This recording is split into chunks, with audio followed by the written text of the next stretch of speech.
Bom dia, amados, que a graça e a paz do Senhor Jesus estejam com todos nós. Vamos fazer uma breve meditação na palavra de Deus essa manhã. E estava lembrando e queria iniciar esse momento de uma situação, mas um professor meu, do meu seminário, me contando a história de que ele estava viajando para Porto Alegre, onde ele também dava aula lá, ele dava aula em São Leopoldo lá, e estava de ônibus, e ao lado sentou com ele, uma senhora pentecostal, dessas igrejas neopentecostais. E ele falando que se era pastor e tal, ele se identificou como pastor batista, né? E ela falou, eu sei, eu sou de outra igreja, mas vocês não acreditam no Espírito Santo, né? Então, muitas vezes nós somos questionados assim, nós presbiterianos, como se nós não acreditássemos no Espírito Santo. Não é que nós não acreditamos no Espírito Santo, nós cremos no Espírito Santo, mas nós cremos no Espírito Santo diferente, num Espírito Santo que é divino, que é Deus, que merece toda a honra, glória e reverência, e não se manipula, e não se age dessa forma. Por isso eu quero falar esse dia sobre Pentecostes um pouco, e que era o texto que nós vamos ler, texto base, se encontra lá na carta, em Atos dos Apóstolos, segundo Lucas, não é? Capítulo 2, e leremos apenas 4 versículos pequenos, muito singelos e curtos, muito resumido, mas que Lucas aqui escreve grandes verdades, ao descrever essa história. E diz assim a palavra de Deus: ao cumprir-se o dia de Pentecostes, estavam todos reunidos no mesmo lugar. De repente veio do céu um som, como de um vento impetuoso, e encheu toda a casa onde estavam assentados. E apareceram distribuídas entre eles línguas como de fogo, e pousou uma sobre cada um deles. E todos ficaram cheios do Espírito Santo, e passaram a falar em outras línguas, segundo o Espírito lhes concedia que falasse. Oremos. Santo Deus, agora, Senhor Deus, em que nós estamos prontos, ó Pai, a interpretar a Tua palavra, pedimos a Ti, Senhor Deus, a Tua unção, Senhor Deus, e que o Senhor nos ajude, e que essas palavras calem fundo em nosso coração e nos edifique. É a nossa oração em nome de Jesus. Amém. Então, vamos fazer uma pequena exegese desse texto aqui. E a exegese é baseada sempre assim. A exegese a gente vai palavra por palavra, vírgula por vírgula, detalhe por detalhe, onde a gente extrai as grandes verdades bíblicas. E diz assim, começa o texto dizendo assim, vamos manter as Bíblias abertas, meu irmão, porque nós vamos trabalhar muito com a Bíblia hoje. Ao cumprir-se o dia de Pentecostes. Estava ali uma data importante, que era uma data muito importante para o povo judeu. Porque o Pentecostes, significado de Pentecostes, na verdade, a festa era a festa das semanas, no hebraico, dos judeus, festa das semanas. Pentecostes é o nome já grego, naquele dia de Pentecostes, que se considera o 50º dia. Pentacóstia, quer dizer 50º, tá certo? Então, era a culminação da festa das 7 semanas. 7 semanas, há 49 dias, no 50º dia se comemorava, então, esse grande dia, que era 50 dias após a Páscoa. Era a segunda maior festa do ano judaico, tá certo? Era, na verdade, a festa da colheita, quando as primícias da colheita, então, eram ofertadas a Yahvé, nesse dia, não é? Tinha também aqui uma grande importância, porque tinha o significado para ele, segundo a tradição rabínica, biblicamente nós não encontramos isso, mas segundo a tradição rabínica, era uma renovação, essa festa também, da aliança sianítica, aliança feita lá no Sinai com Moisés. Então era época de renovação da aliança e de fazer oferta a Deus pelas colheitas, gratidão a Deus com as suas primícias pela colheita. Então era dia de festa em que grandes multidões iam para Jerusalém, chegavam em Jerusalém para essa festa do dia de Pentecostes. Então ali começa Lucas contando essa história, dizendo então que ali era a festa, né? Também é importante colocar isso, porque o número de pessoas que se encontravam ali, não só judeus que iam fazer essa festa, mas vinham prosélitos de várias nações. Quem eram os prosélitos? Prosélitos eram aqueles que eram de outros povos, mas convertidos ao judaísmo. Então, eles iam também para essa festa. Então, vinham lá os medos, persas e outros povos que vinham ali também para essa. Então, era um momento de grande festividade, tá certo? Na cidade de Jerusalém, um fluxo muito grande de grandes multidões, né? Lá em Deuteronômio, nós vemos isso com clareza. Deuteronômio 16, de 9 a 12, diz assim: 7 semanas contarás, quando a foice começar a seara, e entrarás a contar 7 semanas. E celebrarás a festa das semanas ao Senhor teu Deus, com ofertas voluntárias da tua mão, segundo o Senhor teu Deus te houver abençoado. Então, isso era uma lei, era uma ordem divina lá em Deuteronômio que eles cumpriam. Interessante também que ele diz assim, segunda palavra que eu vejo aqui, ao cumprir-se o dia, estavam todos reunidos no mesmo lugar. Todos reunidos. Quem que estavam reunidos?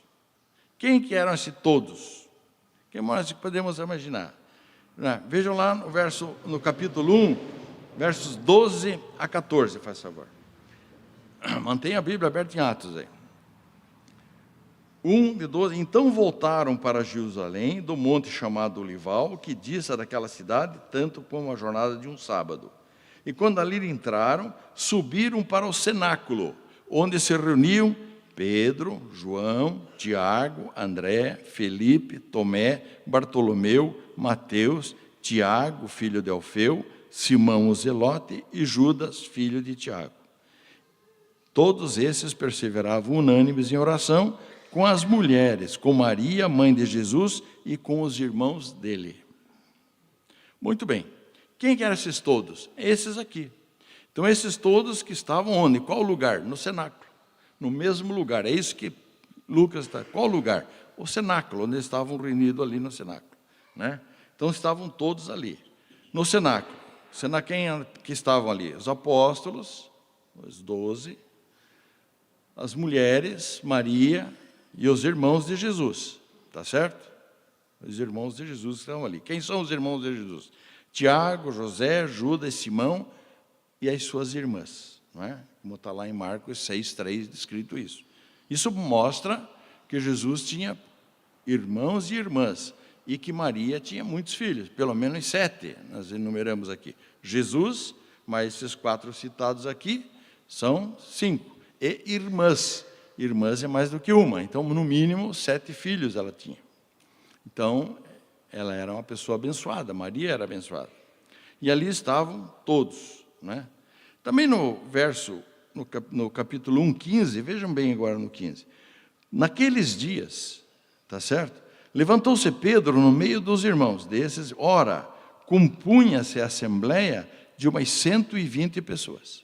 Então, ali, não eram só esses discípulos, todos que estavam ali, junto com os apóstolos, com Maria e tal, compunham-se mais ou menos de 120 pessoas. Um espaço adequado para isso. Talvez fosse o mesmo cenáculo que Jesus tivesse utilizado. A Bíblia não fala. Talvez fosse um lugar um pouco maior. Mas o importante é que tinha que caber ali mais ou menos umas 120 pessoas. Por quê? Porque 120 era o número mínimo necessário para se estabelecer uma comunidade em termos judaicos. Então, Deus faz as coisas de uma perfeição tão grande, quando a gente vai observando, que Deus vai cumprindo toda a lei, aquilo que tinha lá. Então, e aqui, agora reunidos, nós vemos a história, que eles estão reunidos os apóstolos, e essa comunidade de 120, mais ou menos, aproximadamente 120, talvez fosse um pouco mais, eles fazem o que agora aqui? Fazem a escolha do 12º apóstolo, que faltava Judas. Então agora aqui eles fazem pela sorte, tá certo? Entre eles, nessa assembleia, e essa assembleia escolhe então o 12º apóstolo, que era Matias. E nessa ocasião que eles estão lá, tá certo? Nesse momento, né, certo? Eles vão receber, então, esse fenômeno do Espírito Santo que acontece ali, tá certo? Por quê? Porque eles estavam nessa espera. Lá no Evangelho de João, capítulo 16, nos versos 7 a 8, nos diz assim: mas eu vos digo a verdade, convém-nos que eu vá, porque se eu não for, o Consolador não virá para vós outros. Se porém eu for, eu vou-lo enviarei. E quando ele vier, convencerá o mundo do pecado, da justiça e do juízo. E também era o cumprimento da profecia do profeta Joel, que lá em Joel 2:28, diz assim: e acontecerá depois que derramarei o meu espírito sobre toda a carne, e vossos filhos e vossas filhas profetizarão, vossos velhos sonharão, e os vossos jovens terão visões. Então, esse era um cumprimento de uma promessa de Jesus Cristo, que Jesus tinha feito, de que ao ir ele se ascender, então enviaria o Consolador, que seria o Espírito Santo. E seria também o cumprimento dessa profecia de Joel. Então, analisando esse contexto básico que nós vimos aqui, o que nos interessa agora é ver essa questão do Espírito Santo em si, né?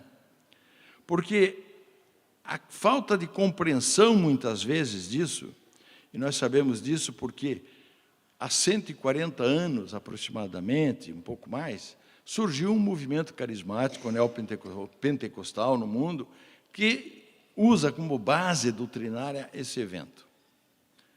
E isso tem surgido algumas distorções sérias dentro da doutrina reformada, tradicional e da igreja tradicional. E nós temos que ter base clara dessas questões. Senão nós vamos começar a fazer profecia por aí, tá certo? Não é nem profecia, vamos andar profetadas por aí. E nós não podemos fazer isso, não é? Então, mesmo respeitando os irmãos pentecostais, que eles têm muita questão correta, porque tem os pentecostais históricos e tem os pentecostais, neopentecostais doidos por aí.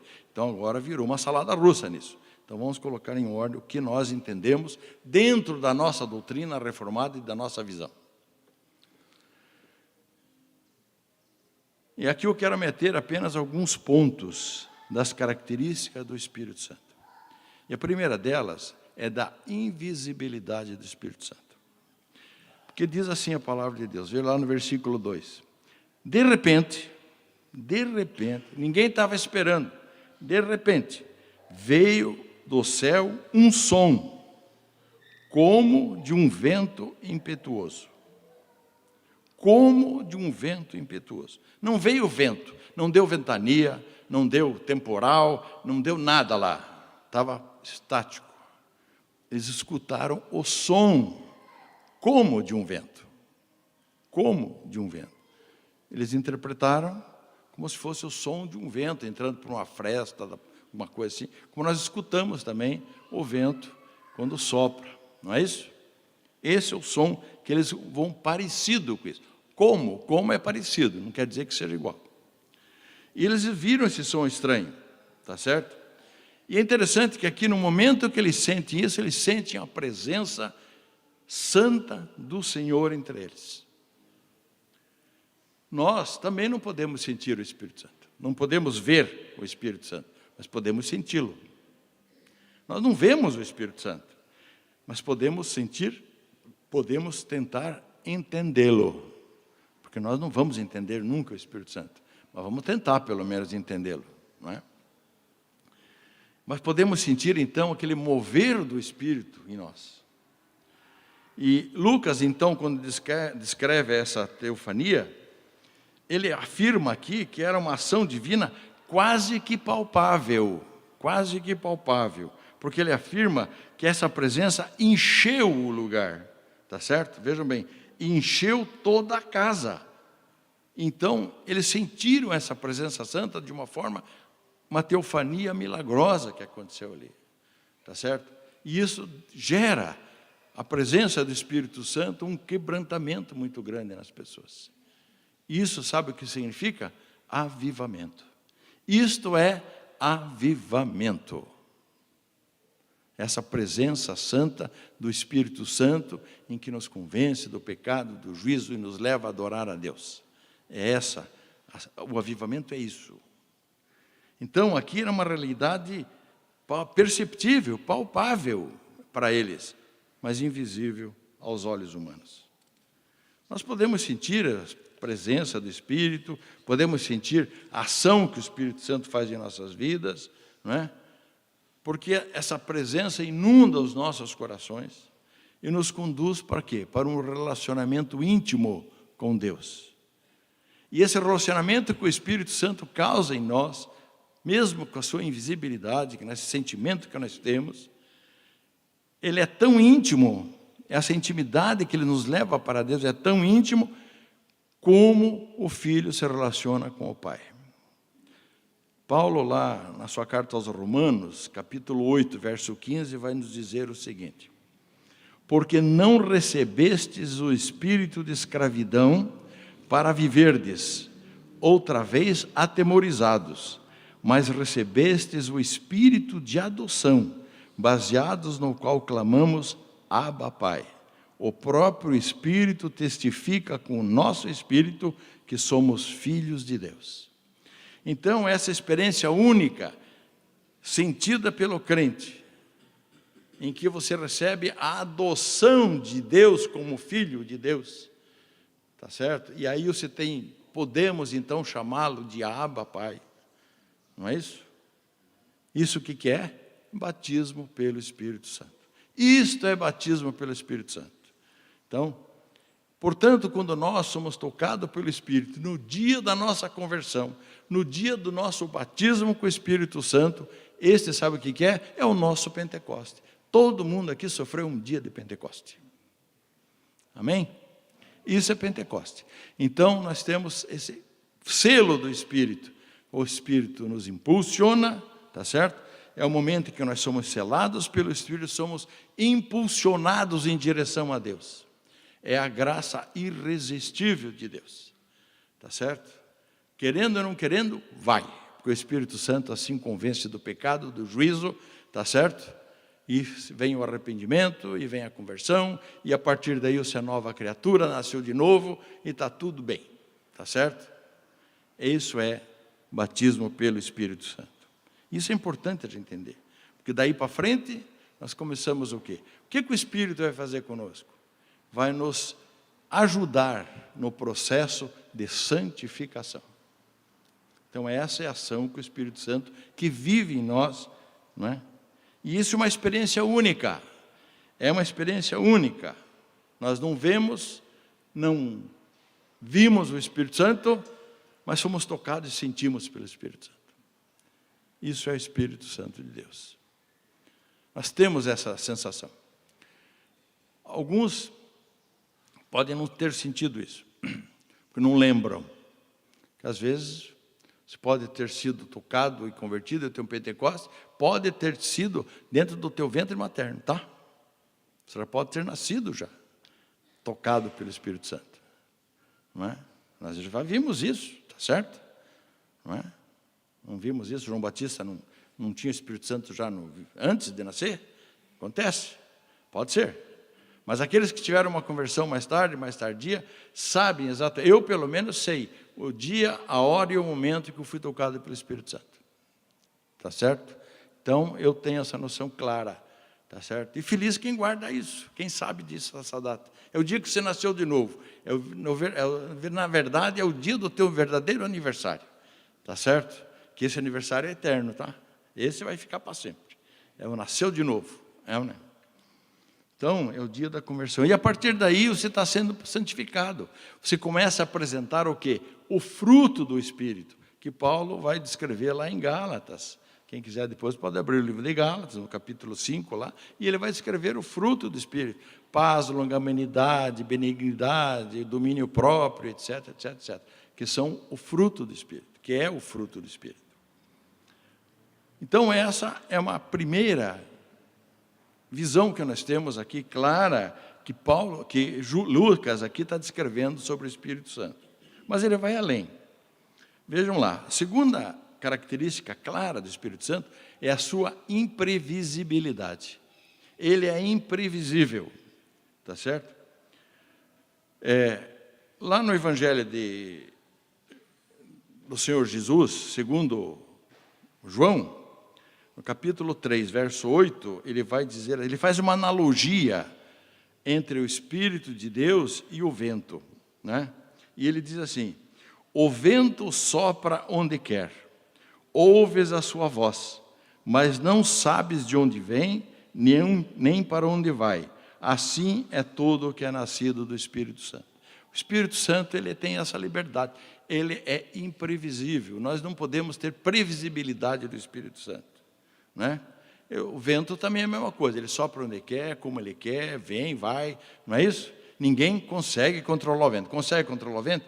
Tem alguns que acham que conseguem, querem até ensacar o vento, tá? Mas tudo bem, aí são outras pessoas, né? Nós sabemos que não dá, né? E essa imprevisibilidade, desculpe a brincadeira aí, mas a gente vê uns absurdos que às vezes não dá para ficar quieto, né? Mas enfim, então aqui no verso 2, nós temos aqui uma situação clara, veja bem o que ele diz: de repente veio um céu. O que eles estavam fazendo? Esse povo estavam ali, quando eles estavam o quê? Encheu toda a casa onde eles estavam. De repente veio um som do céu, como um vento impetuoso, e encheu toda a casa onde eles estavam assentados. Ora, o que eles estavam fazendo? Orando, pedindo o Espírito Santo? Não estavam. Estavam clamando? Não. Determinando que o Espírito Santo viesse? Não estavam. Tá certo? Eles estavam o quê? Assentados. Quer dizer o quê? Que provavelmente eles estavam fazendo o quê? Estavam comendo, ou conversando, trocando ideias. Porque eles eram judeus. Judeu não ora sentado. Certo? Ele ora em pé, joelho, ou deitado com o rosto em terra. Mas não porque esse assentado aqui, no grego, é estar semi-reclinado. Está meio ali, está comendo. Eles comiam essa sentação, eles não ficavam sentados na mesa, né? Essa figura, às vezes nós temos algumas confusões, por causa da Idade Média e do Renascentismo, quando fazem algumas imagens, a Santa Ceia, quando aparece lá, Jesus sentado na mesa. Não, naquela época não se sentava de Jesus. As mesas eram baixinhas, se reclinavam, tá certo, para comer. Então era diferente, certo? Por isso que no texto vai dizer que João estava reclinado no ombro de Jesus. Claro, estava reclinado próximo, não é isso?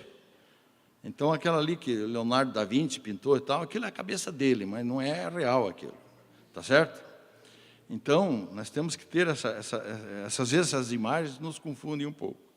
Aqui eles não estavam esperando nada, e veio de repente, tá certo? Por quê? Foram surpreendidos pela ação do Espírito Santo. Portanto, meus amigos, o que Lucas está dizendo aqui? Que o Espírito Santo é imprevisível. Ele age onde quer, como quer, quando quer, da maneira que quer, desde que atenda os propósitos divinos. Essa é a ação do Espírito Santo. Portanto, meus amados, não existe possibilidade nenhuma, tá certo? Dizer, venham na minha igreja, porque amanhã, domingo, tal hora, a unção do Espírito Santo vai ocorrer. Não vai. Mentira. Isso é mentira. Isso é heresia. Isso é heresia. Ninguém controla o Espírito Santo, nem vai determinar nada para o Espírito Santo. Lembram da história lá da cura de Naamã? Lembram disso? Quando ele vai lá, Eliseu vai... Tá certo? Por que o Espírito Santo curou Naamã? Por que não curou todos os outros lá do povo que eram também leprosos? Mas foi curar Naamã. Por quê?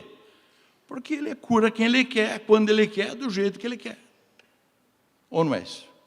Essa soberania é dele, é do Espírito Santo. O Espírito Santo é soberano. Ou não é? ninguém determina nada para o Espírito Santo. Tá certo? Então, não aceitar, não concordar com essa imprevisibilidade do Espírito Santo é blasfêmia contra o Espírito Santo. Certo? Isso é blasfêmia contra o Espírito Santo. Querer dominar o Espírito Santo. Não é certo? Quero ter o Espírito Santo é meu, eu põe embaixo do braço e levo. Não, não é assim que funciona. Tá certo? Isso não pode ser assim. E nós temos que entender isso. Né? A terceira característica que eu quero pôr aqui é a individualidade e a divindade do Espírito Santo. É impossível tentar entender o Espírito Santo se nós não o considerar como a pessoa da Trindade, como parte do Deus Trino. Né? Muitos querem entender o Espírito Santo como se fosse uma energia de Deus, a serviço de Deus, ou uma espécie de força de Deus. Não, não, não, não. Tem nada a ver. Segundo as Escrituras, o Espírito Santo é uma pessoa com habilidades próprias, com personalidade própria. Faz parte da Trindade, do Deus Trino. É Deus também, não é? Mas vejam bem, por que nós sabemos que ele tem essa individualidade? Vamos ver alguns textos que nos mostram isso. Vejam lá, Atos 8, 29. Que diz a palavra de Deus: então disse o Espírito a Filipe: aproxima-te deste carro e acompanha-o. Quem que falou? O Espírito Santo. Se não é um indivíduo, não é uma pessoa, não fala. Tá certo? Energia não fala. Mas é uma pessoa fala. O Espírito Santo falou. Vejam lá também, em Atos 13, 2. E diz assim: e servindo eles ao Senhor e jejuando, disse o Espírito Santo: separai-me agora Barnabé e Saulo para a obra que os tenho chamado. O Espírito Santo disse, ele comissionou Paulo e Barnabé. O Espírito Santo que deu autoridade e comissionou. Em João 14, 26 também nós podemos ver: mas o Consolador, o Espírito Santo, a quem o Pai enviará em meu nome, esse vos ensinará todas as coisas e vos fará lembrar de tudo o que eu vos tenho dito. Quem que ensina? O Espírito Santo. É uma pessoa que está ensinando. Ela tem uma pessoalidade, tem uma individualidade aqui. O Espírito Santo tem reações próprias de pessoa, de indivíduos. Vejam lá em Efésios 4:30. E não entristeçais o Espírito de Deus, no qual fostes selados para o dia da redenção. Ele se entristece, fica triste, o Espírito Santo entristece, não é verdade? O Espírito Santo suspira, ele ajuda, ele geme, tá certo? Ele tem ações, tá certo? Como nós temos, de indivíduo, de pessoalidade, não é isso? Portanto, o Espírito Santo não é uma energia, não é uma força, é uma pessoa. E é a pessoa da terceira, é a terceira pessoa da Trindade. Então isso tem que ficar bem claro para nós. E tem também essa pessoa que atribui a Deus também. Ela é uma pessoa e é Deus. Ah, mas que dificuldade de entender. Não. É a mesma dificuldade que teríamos se fosse entender a humanidade de 100% humano de Jesus e 100% sua divindade. É a mesma coisa, ou não é? Mesmíssima coisa. Então, ele desempenha, por quê? Por que ele é divino, o Espírito Santo? Primeiro é que ele começa lá na criação já, tá certo? Organizando o universo. O Espírito Santo começa a organizar o universo. Está lá em Gênesis 1:2. Diz assim: a terra, porém, estava sem forma e vazia. Havia trevas sobre a face do abismo. E o Espírito de Deus pairava sobre ela. O Espírito de Deus já estava ali agindo, organizando o universo. Junto com quem? Com o Pai, com o Filho, que é o arquiteto do universo. Então, os três, a Trindade agindo na organização, na criação. Se nós pegarmos o Salmo 104:30, nós vemos: envias o teu Espírito, eles são criados, e assim renovas a face da terra. O que quer dizer isso? É atuando na providência divina, tá certo? E também nós vemos lá, podemos ver no texto da primeira carta de Paulo aos Coríntios 2:10 e no Salmo 139, 7, 8, o seguinte: para onde me ausentarei do teu Espírito? Para onde fugirei da tua face? Se subo aos céus, lá estás. Se faço a minha cama no mais profundo abismo, lá estás também. Se tomo as asas da alvorada e me detenho nos confins dos mares, mas Deus nolo revelou, daí, lá em Coríntios diz assim: mas Deus nos nolo revelou pelo Espírito, porque o Espírito a todas as coisas prescruta, até mesmo as profundezas de Deus. Isso quer dizer o quê? Que Ele é onisciente, onipresente e onipotente. Espírito Santo. Espírito Santo é Deus ou não é? É Deus. Então, podemos entender aqui onde eu quero chegar. Quero chegar que nós temos que ter essa reverência especial com o Espírito Santo. E não brincar com o Espírito Santo. Não fazer galhofas, fazer brincadeira com o Espírito Santo. E é interessante que nesse momento aqui, vejam a ação do Espírito aqui, né? E apareceram distribuídas entre eles línguas como de fogo, e pousou uma sobre cada um deles, dos 120. Línguas, não de fogo, como de fogo. Eles não conseguiam descrever exatamente o que era. Algum clarão, alguma coisa, né, que eles viram, é certo? E eles começaram o quê? Ficar cheios do Espírito e falar dons do Espírito aqui. Ele está distribuindo dons, tá certo? Começaram a falar idiomas, outros idiomas, essa é a tradução mais correta. Outros idiomas, idiomas conhecidos. Não tem essa história de bababi, bababó, rororó. Aqui é língua conhecida. E os discípulos, então, cheios do Espírito, veja agora assim, saíram do cenáculo, é isso que o texto vai me dizer na sequência, tá certo? E se encaminharam para o meio da multidão que enchia Jerusalém.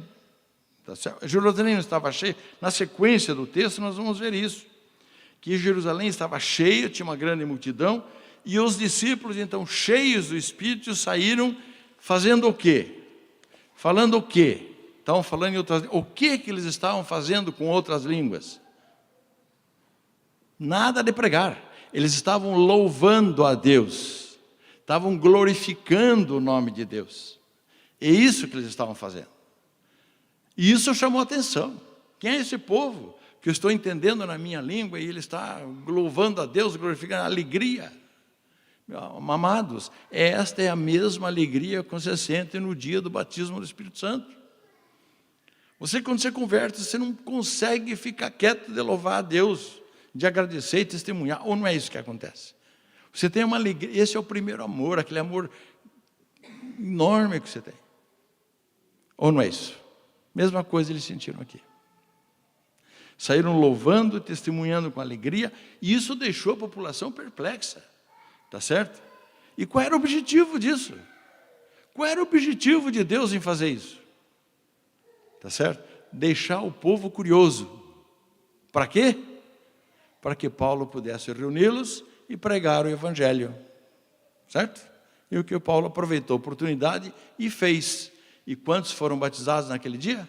3.000.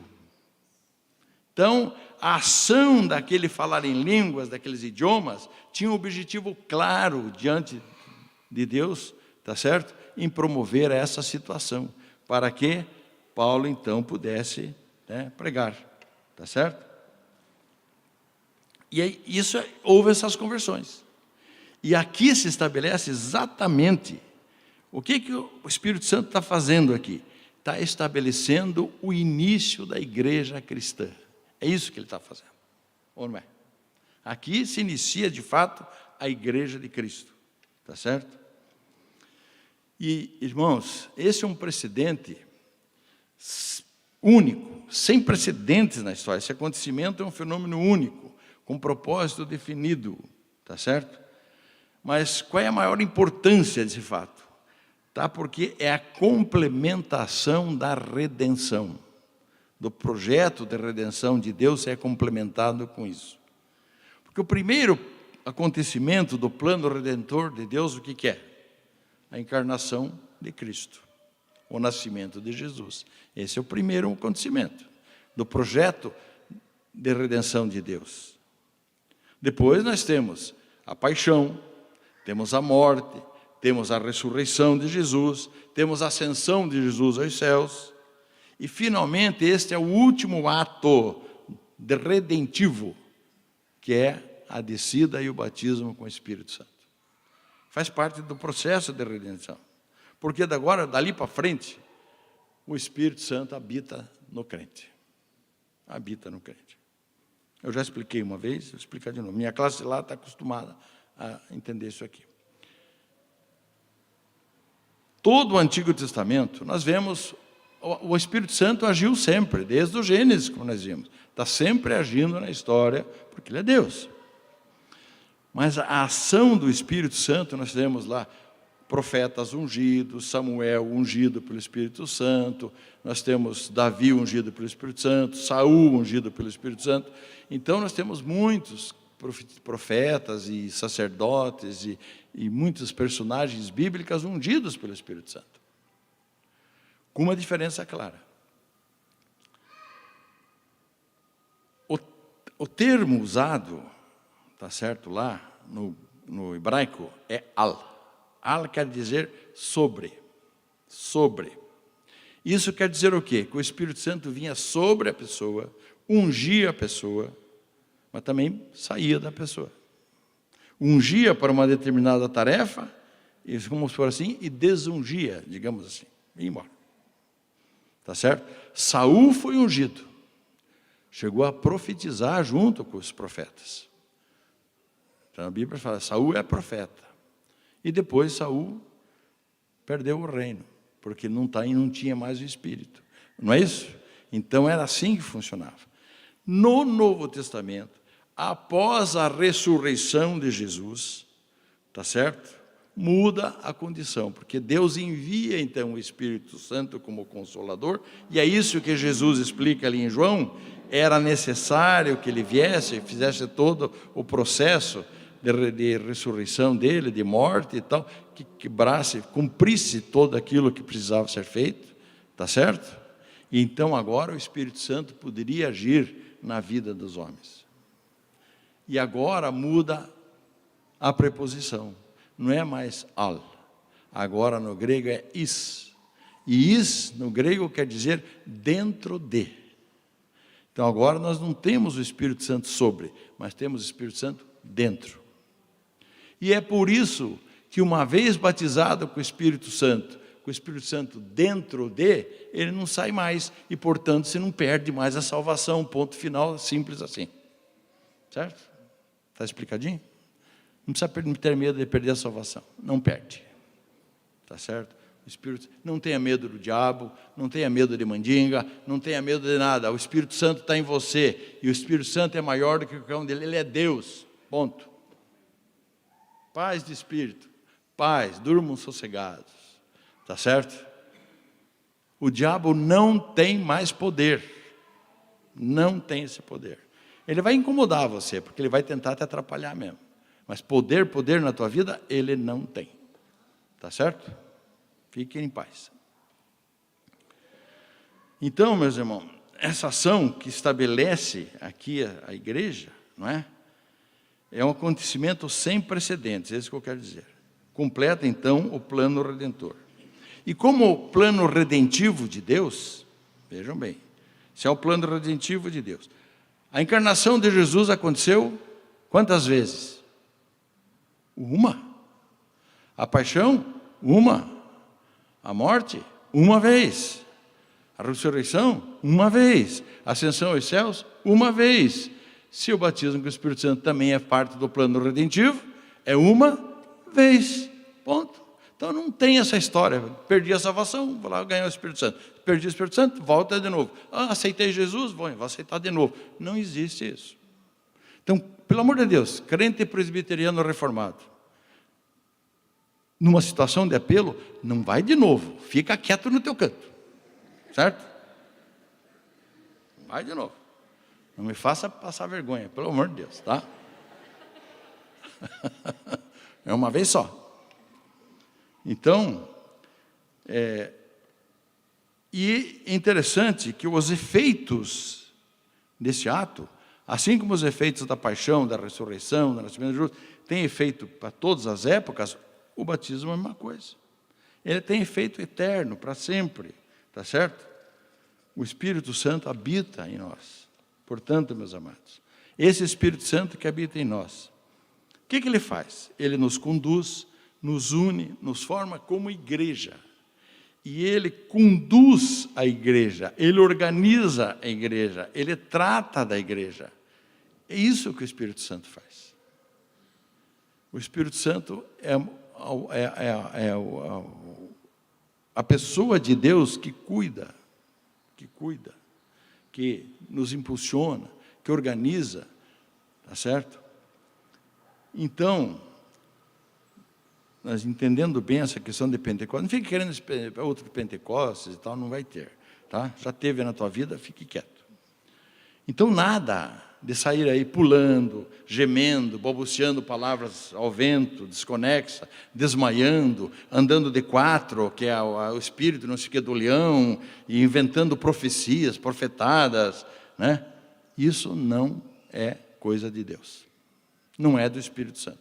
Pode ser de um outro Espírito, mas do Espírito Santo não é. Porque o Espírito Santo nunca agiu assim. Nunca agiu assim. O Espírito Santo, quando age, ele convence o quê? Convence a pessoa do pecado e do juízo. E é isso que ele faz por nós. Nós, com o Espírito Santo, nós constrangemos muitas vezes o Espírito Santo com o nosso pecado. E ele nos incomoda, no ato. Tá certo? E você começa a ficar incomodado com aquilo. Ou não é isso? Errou, ele vai dizendo, está errado, não faça. Ou não é isso? O Espírito Santo está permanentemente assim. E está nos corrigindo, para cá, às vezes a gente comete um erro e tal, você se arrepende, tá certo? E vai pedir perdão. Ou não é isso que temos que fazer? Quem faz isso em nós é o Espírito Santo. Não é a tua humanidade. Não é você que faz. É o Espírito Santo que faz você fazer isso. Tá certo? Se dependesse da nossa humanidade, meus amigos, esqueça. É ou não é? É por isso que diferencia o povo de Deus do não povo de Deus. Porque o resto está na mão de Satanás. O ímpio está aí. Nós estamos vendo o que está acontecendo no mundo. Não precisa falar mais nada. E esse é o diferencial. Que o povo de Deus tem o Espírito Santo, e o Espírito Santo organiza, nos conduz, nos ajuda. Tá certo? Agora, esse ato redentivo do Deus Trino, tá certo? É uma coisa que nós devemos reverenciar com zelo, com amor, com temor e louvar a Deus. Crente tem gosto, tem prazer em louvar a Deus. Dar glória a Deus por tudo que acontece. É ou não é? Porque isso quem quer? O Espírito Santo agindo em nós. Tá certo? Então vamos entender isso. Então, dentro desse contexto que nós lemos, vamos ter que respeitar o Espírito Santo da forma que tem que ser respeitado. Nós cremos no Espírito Santo. Entendemos quem é o Espírito Santo, mas não fazemos bobagem com o Espírito Santo. Amém? Que Deus nos ajude a nos conduzir disso. Muito obrigado a todos. Não foi bem um sermão, reverendo, mas foi meio um pouquinho de aula, tá?